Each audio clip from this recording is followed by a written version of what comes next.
It's called Real Talk with Michael and Lisa. Oh, we're ready? Yeah. Okay.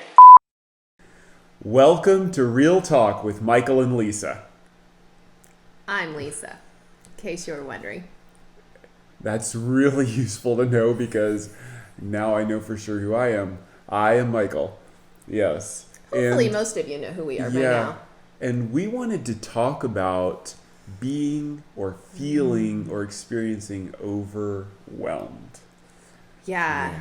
I know this time of year it can be easy. I know for myself, it's easy to get overwhelmed thinking about all of the things for holiday, the decorating and the planning and the kids giving us their wish lists and family visiting and all the cooking and the cookie making, not so much the caroling. Yeah, not this time, but yeah, this time of year there's a lot of extra activities that we are expected to be joining. And you know what we're talking about applies any time of the year, but you know, this last week we went to go visit family for Thanksgiving. And we had six people in the car, and all of our stuff and traveling a bajillion hours together in the same car. And Michael decided to drive the whole way under the speed limit. which was a little trigger for me. Now the car speedometer says that he was driving the speed limit, but we know the speedometer's off. It's real talk. We're getting real. And it was really kind of bothering me. Did you feel overwhelmed? I felt overwhelmed a little bit. Actually, I did. I felt a little overwhelmed. Yeah, like I actually put a lot of pressure for us to get up and leave super early, and we left a half an hour late. And I wanted to leave super early. I wanted to leave by 6 a.m. so that we could get to LA before traffic, because I knew that would add an exponential amount of time, and I wanted to get there at a good time. So yeah, I felt this internal pressure, but I was affected by external drivers. So I thought we were going to talk about being overwhelmed by external life coming at us, but sometimes apparently in relationship you could feel overwhelmed by choices your spouse makes. But I still made a choice. Like I still chose to hold on to an expectation that I wanted to get there at a certain time. And so part of what we want to share today is that if you're feeling overwhelmed, you actually have more power and more control over it than you think you do. Yeah, I know just the last month or so, we've had a string of unfortunate events. And I finally was just like, okay, God, stop. Like, this is enough. No more. And we had to get another car because another one, and then we sold another car, and then I wanted to fix up one that we're keeping, and I went to order all the parts, and they're all back ordered till next decade. It felt, see? When you're overwhelmed, you start imagining the worst. We exaggerate. We exaggerate the worst. The truth is 3 to 5 months was the order time on one of the parts I wanted. And I just made it into decades. Whoa. I think that was a choice. Yeah. So, you know, there's a lot of life coming at us right now. There's a lot of family coming for holidays, kids coming back. And we want to do stuff. We want to go get a Christmas tree. And that's looking iffy because we're also going for a week on vacation, which will be a great time for us to rest in the middle of all this. But if we don't manage ourselves well this week, and if we don't manage ourselves the 2 weeks after well, it's going to be chaotic. Yeah. And even just yesterday, I had a good friend ask me, she said, yeah, I remember last month you were talking about committing to working out so many days a week. And she's like, how's that going for you? And I'm like, actually not that great. And I said, I really need to do a better job of managing my time. I feel a little overwhelmed by the demands of life that we're trying to balance coaching, teaching classes, trying to grow our business, trying to market for the next season of our next class, and trying to balance all of that with spending time with our kids and to find time to work out. And I'm even 2 weeks behind on my Bible reading, our family Bible reading that we all do. And it feels a little overwhelming.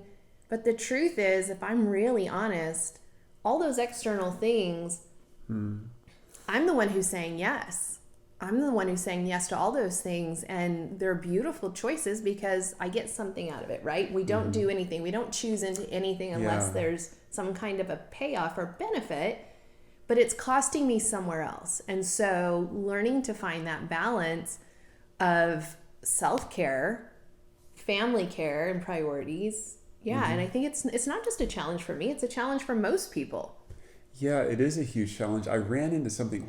There's that great quote that I make every so often about, what is it? About yes and no. Yes. Yeah. So, and this actually has truly helped me, to be honest. So this piece of advice right here is gold. If it is not a powerful yes to any choice you're given or decision you have to make. Oh, I remembered it. If it's not, if it's not an exuberant yes, then say no. Yeah. And that means there's a whole bunch of stuff that is yes. Oh, wow, I'd like to do that. I'd like to go ice skating. I'd like to get a Christmas tree. I'd like to sit in the hot tub last night. By the way, we did that. That was an exuberant yes. But there's a lot of things that we say yes to, and then we say, yeah! And those last things we need to do, but the more of those other things that we say yes to, give our little yeses to, I find I run out of time. And more importantly than running out of time, I run out of peace. I actually run out of peace way before I run out of time. Yeah, and I think we hear about powerful yeses, but I think no's can be powerful too. And I think we have a tendency to want to please and to help people, or we feel obligated or guilty sometimes, and so we say yes, but it's not an exuberant yes, it's not an enthusiastic yes. And so actually when you can learn to set boundaries and say no, the things you really want to do, those are powerful yeses. It makes those yeses more valuable because that's what you're truly choosing into. And if you think about some of the world's leaders or CEOs who are in highest demand, like you have to be able to say no to so many different things, opportunities, meetings, and That was actually I love Apple products. I love Apple altogether, but Steve Jobs was really good. I mean, he talked about multiple times where you say no to everything except the one thing that you're chasing after.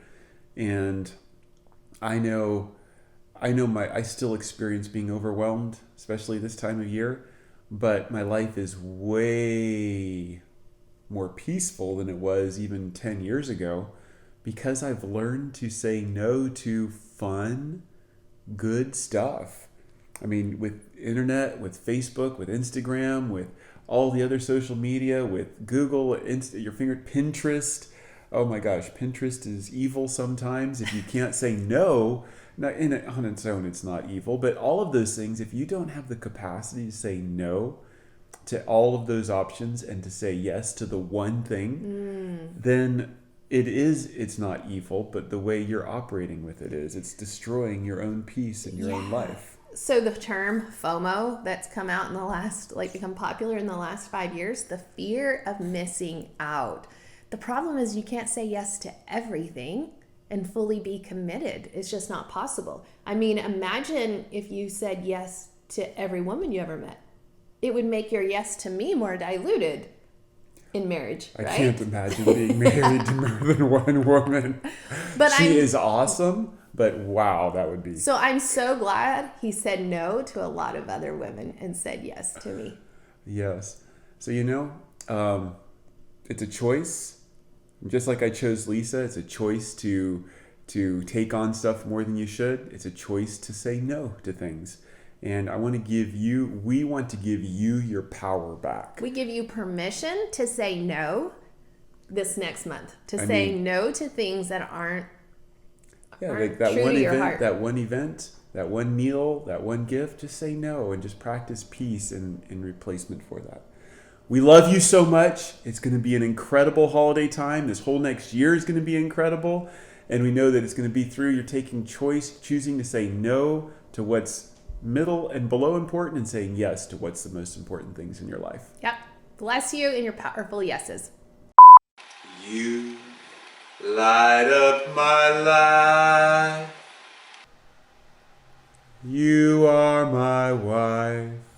I love you so much. I smooch your cheek. I like to take a peek at your beauty. I think we're rolling. We're rolling. It's a week after Christmas, and we love our boys a lot. That's right. We love them immensely. Come on in, As young they man. come Let's in- introduce them. As they come in Introduce them. from working Come on in. out, they're buff. Here, come stand behind us. You can flex a little bit for our audience, and Let them see that we can know. produce good-looking Oh spawn. yes. Do you want us to roll on, or do you want us to start over again? Let's start over. Okay.